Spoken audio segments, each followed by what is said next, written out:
আমার রান্নাঘরে আপনাদেরকে সবাইকে অনেক অনেক স্বাগত জানাই। তো দেখতেই পাচ্ছেন কত সুন্দর একটা রান্নার রেসিপি নিয়ে চলে এসেছি। কুমড়ো শাক আছে, আলু আছে, বেগুন আছে, চিংড়ি মাছ আছে, মাছের ডিম আছে, থোড় আছে। এই সবকটা উপকরণ দিয়ে একটা ঝোল ঝোল সামান্য ঝোল টাইপ চচ্চড়ি বানালাম। তো একবার দেখে নিন কেমন করে বানালাম, দেখে আপনার বাড়িতে বানিয়ে খান। তাই স্টার্টার অদ্ভুত অদ্ভুত রান্নার রেসিপি। এখানে দেখতেই পাচ্ছেন কুমড়ো শাক আছে, থোড় আছে, আলু আছে, বেগুন আছে, ঝিঙে আছে। এটাকে আমি ফার্স্টে সিদ্ধ করে নেব।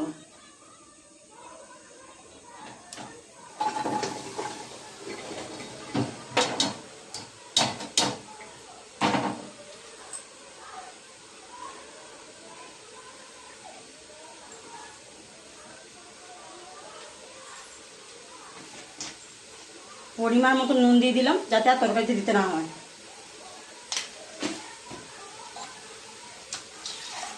জাস্ট নামমাত্র জল, কেন কি জল সবজি থেকে বেরোবে।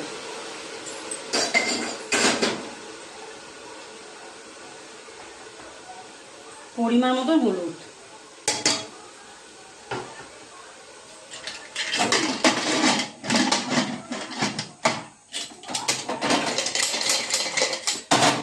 একটা সিটি দেব।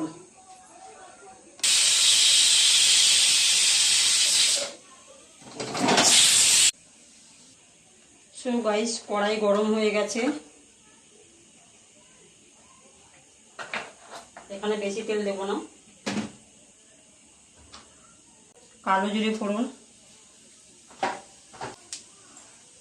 শুকনো লঙ্কা, পেঁয়াজ,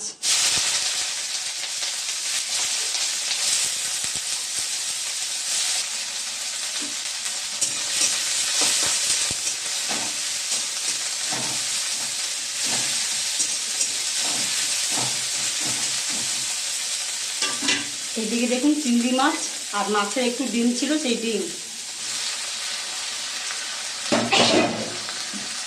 ভালো করে ভেজে নেব।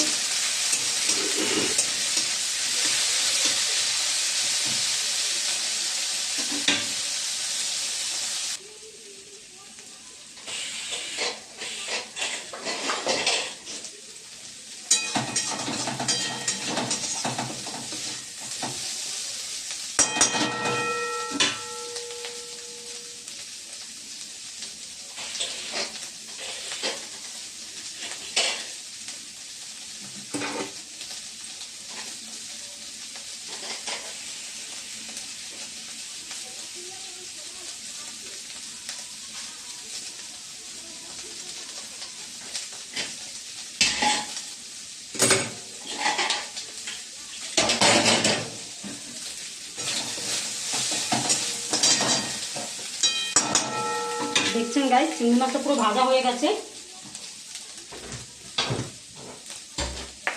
এখন আমি সবজিটা অ্যাড করলাম।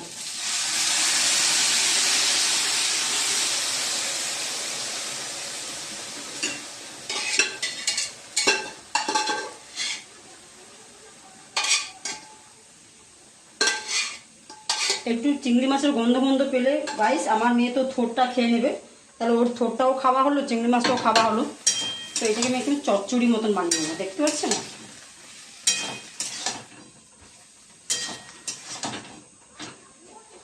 শরীরের জন্য খুব ভালো।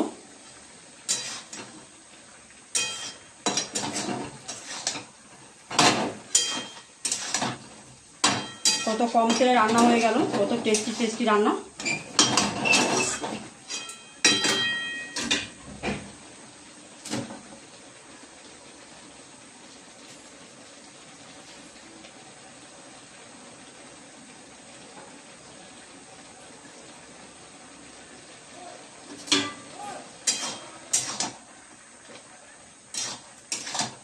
মাম্মা, চচ্চড়ি নেবে? আচ্ছা। সো গাইস, ভালো ভালো রান্নার রেসিপি পেতে হলে কী করতে হবে সেটা নিশ্চয়ই আপনারা খুব ভালো করেই জানেন। তো চলুন চলে যান আমার চ্যানেলে গিয়ে 3-4টে স্টেপ করার থাকে, সেই 3-4টে স্টেপ করে নিন আর রান্নাগুলোকে দেখে নিন আর ফটাফট বানিয়ে বাড়িতে খান। Guys, good evening.